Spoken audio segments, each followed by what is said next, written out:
कि मुस्कुराहट से लग रहा है कि आपके पास काफ़ी ऐसे केसेस आते रहते हैं। तो वजह क्या है? क्या पेरेंट्स ज़्यादा ओवर डिमांडिंग हो जाते हैं? बेटा जो है वो बीवी के बहुत ज़्यादा अंडर प्रेशर आ जाता है? किस तरह से बैलेंस किया जाए कि सारे मुतमईन हो जाएं? मेरे ख्याल में जो है एक्चुअली पेरेंट्स ज़्यादा इनसिक्योर हो जाते हैं। पेरेंट्स को वो बेटा जो कि पहले भी आधा घंटा पौना घंटा ही टाइम देता था, लेकिन शादी के बाद पर्टिकुलरली उसको कहा जाता है कि तुमने पहले वहाँ हाजिरी दे, फील ज़्यादा होने लग जाता है। हाँ, वो फील ज़्यादा होना शुरू हो जाता है। हाजिरी मतलब दरबार है। ऑफ कोर्स ये होता है ना, बहुत सारे आदमियों को बेचारों को ये करना भी पड़ता है और वो करते भी हैं इंटेंशनली कि कहीं माँ बाप नेग्लेक्टेड फील ना करें या वो कहीं ये ना फील करेंगे बीवी के साथ ही। अब रन मुरीद जिसको आप आम जुबान में कहते हैं, जो बड़ा बेचारे को कई दफ़ा सुनना पड़ता है, तो ये इस तरह का बंदा नहीं हो गया। तो वो यूजुअली होता है कि 2-4 घंटे उसने माँ बाप के पास रहना ही है। अब अनफॉर्चुनेटली माँ बाप का रवैया इस तरह का है कि वो बच्चे की सिचुएशन को नहीं समझते।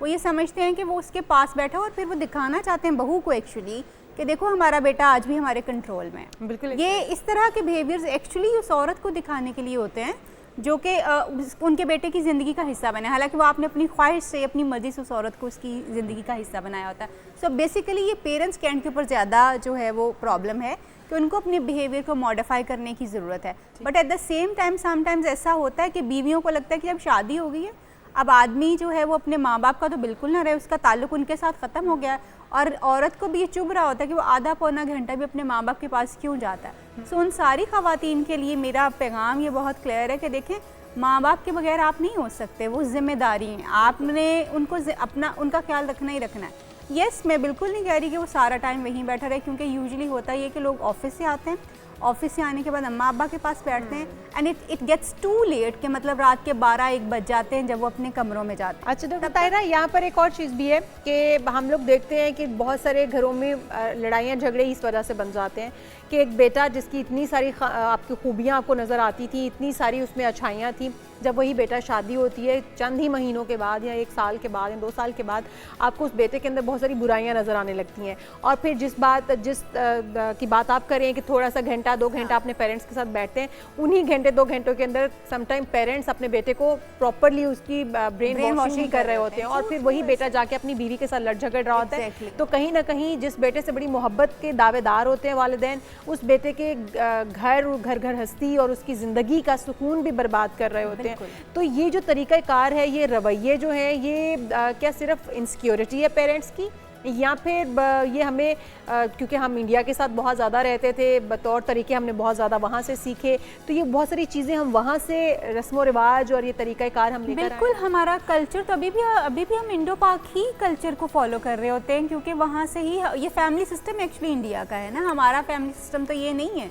हम तो माँ बाप आपकी जिम्मेदारी ज़रूर होते हैं, आपके साथ भी रहते हैं, मगर फिर भी एक बड़ा क्लियर कट वहाँ पे डिमार्केशन होती है कि माँ बाप की रिस्पॉन्सिबिलिटी क्या है। जैसे अरब का जो सिस्टम है, एक्चुअली तो हमारा सिस्टम वो है। वहाँ पे आप देखेंगे कि वहाँ पे शादी होती है तो सब लोग साथ ज़रूर रहते हैं, मगर अपने अपने घरों में और अपने अपने अपार्टमेंट्स में रहते कनेक्टेड हैं, which makes the family relationship more beautiful. जब आप बहुत इकट्ठा रहना शुरू हो जाते हैं तो छोटी छोटी बातें जो कभी आपको नज़र भी ना आए, वो नज़र आना शुरू होती हैं, तो लड़ाइयाँ शुरू हो जाती हैं। सो मैं ये समझती हूँ कि आजकल की जो डाइवोर्सेस भी इवन हो रही हैं, उसमें इस रवैये का भी बहुत ज़्यादा जो है वो हाथ है।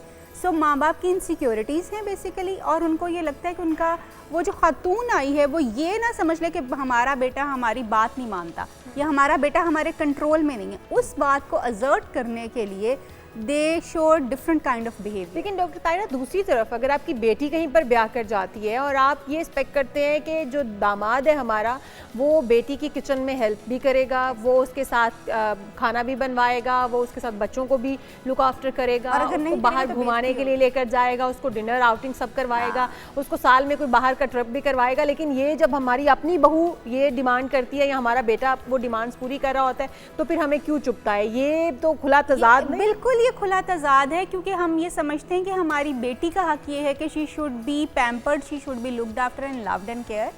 लेकिन हमारा बेटा जो है ये अपनी बीवी के साथ जो है वो नहीं, क्योंकि बेटे के हाथ से जाने का खतरा है। बेटा जो है बीवी की तरफ चला जाएगा, इनसिक्योरिटी देन अगेन, क्योंकि हमने इसको पाल पोस के बड़ा किया है। अब उस पालने पोसने का खराज भी तो आपने वसूल करना है ना। हमारे यहाँ पे अनफॉर्चुनेटली हम हैं तो बड़े अच्छे फैमिली सिस्टम में, मगर उसकी जो कोर है ना वो बड़ी डिस्टॉर्टेड है, वो बहुत ज़्यादा ख़राब है, जिसकी वजह से हम इवन टर्की देख लें आप, टर्की में भी लोग जो है फैमिली सिस्टम में ही रहते हैं, लेकिन वो भी बहुत डिफरेंट फैमिली सिस्टम है, उसमें भी सास बहू और ये वाली चीज़ें रहते सब इकट्ठे हैं, मगर ये लड़ाइयाँ आपको नज़र नहीं आएंगी। वहाँ पे लोगों की अपनी अपनी इंडिविजुअल रिस्पॉन्सिबिलिटीज़ हर कोई कैरी करता है, पूरे ख़ानदान का बोझ किसी एक के ऊपर नहीं होता, जो कि हमारे फैमिली सिस्टम में एक मेजर, मैं उसको गलत नहीं कह रही, मगर ये एक मेजर वजह ज़रूर है चीज़ों के ख़राब। लेकिन इस माइंडसेट को बदलेगा कौन डॉक्टर साहब? क्योंकि हमारे जो बड़े हैं वो जितना एक ज़िंदगी का फेज़ गुजार के आए होते हैं, उनको उस वक्त समझाना फिर बेअदबी भी हो जाती है। तो आपको क्या लगता है कि किसको किरदार अदा करना होगा? क्योंकि आज जो ये सब कुछ झेल रहे हैं, चाहे वो बच्चियां हों या लड़के हों, दोनों को कल को उसी फेज़ में आना है जहां पे आज हमारे पेरेंट्स हैं। तो क्या लगता है कि ये आज जो सफ़र कर रहे हैं कल उसको बेहतर तरीके से परफॉर्म कर पाएंगे या फिर उसी तरह से ये करेंगे जिस तरह से आज उनके पेरेंट्स कर रहे हैं? नहीं, ये बहुत, जो अगली जनरेशन है वो बहुत डिफरेंट जनरेशन आने वाली है और आप उसके इफेक्ट्स देखना शुरू हो जाएंगे। एक तो शादी का ट्रेंड बहुत कम हो जाएगा आपके आने वाले दिनों में, शादी का ट्रेंड ही खत्म हो जाएगा बहुत। तो फिर क्या होगा? बहुत कुछ और चल रहा है, यानी कि आपको लग रहा है कि आबादी कम होने जा रही है अगले कुछ सालों में? आबादी कम हो सकती है, बिल्कुल हो सकती है, क्योंकि अब लोग इस तरफ आना शुरू हो गए हैं, जो हमारी आने वाली जनरेशन हैं, क्योंकि उनके पास ट्रॉमा बहुत ज़्यादा है। आपके पास कोई बेस्ट एग्जांपल्स नहीं है आगे ट्रांसफ़र करने के लिए। बहुत सारी ज़िंदगी सफ़र करती रही है, कहीं ना कहीं सास सफ़र करती रही है, बेटा बहुत ज़्यादा जो है वो सफ़र करता रहा, बीवी उसको बहुत अब्यूज़ करती रही है, तो आपके पास कोई गुड एग्जांपल्स उस तरह से आगे ट्रांसफ़र करने के लिए नहीं है। आपने ये ट्रॉमास अपने घरों में देखे हैं। अब जब आप वो सारी चीज़ें देखते हैं तो आप कल को ये फैसला क्यों करेंगे? क्या इवन क्लिनिक के ऊपर में लोग आते हैं, मैं उनको कन्विंस करती हूँ कि आपको शादी की तरफ जाना चाहिए, तो आगे से कह देते हैं मैडम शादी करने की क्या ज़रूरत पड़ी है, क्यों शादी करेंगे, मुफ्त की रिस्पॉन्सिबिलिटीज और लायबिलिटीज। डॉक्टर ताहिरा क्या किया जाए, क्योंकि जिस तरह आप कह रही हैं कि आने वाले बच्चों को हम कोई ऐसी एग्जांपल्स नहीं देने जा रहे हैं कि बच्चे शादी की तरफ भी इवन उनका रुझान होगा, फिर तो वो लिविंग रिलेशनशिप अभी बड़ा हद तक उसको प्रमोट कर चुके हैं, तो आने वाले दिनों में बच्चे हमारे तो बिल्कुल शादियों से भागेंगे। और फिर जो फैमिली सिस्टम जिसकी हम बात कर रहे हैं, हमारे इस्लाम में भी नहीं है, हमारे हमने देखा अरब कंट्रीज़ में भी आपने उनकी एग्जांपल दी नहीं है, फिर हमारे यहाँ ये फैमिली सिस्टम इस तरह से क्यों राइज पा गया और इसको क्या बदलने की ज़रूरत है कि पेरेंट्स को भी उनके हकूक़ समझते हुए उनके फ़राइज़ जो है वो अदा किए जाएँ, उनको अलग रखा जाए या बीवी को अलग रखा जाए। और हमारा मज़हब इस बात की बार बार हमें तलकीन कर चुका है कि आप अपनी बीवी को अगर नहीं, क्योंकि उससे फैमिलियाँ टूट जाती हमने देखा कि अल्टीमेटली क्या होता है, अगर बार बार वो लड़ाइयाँ पड़ रही हैं तो वो एक तो नफरत की वजह बनेगी, सास जो है वो बहू से, बहू सास से या ससुर से या देवर जो भी रिश्ते हैं उनसे नफरत करने लगेंगी।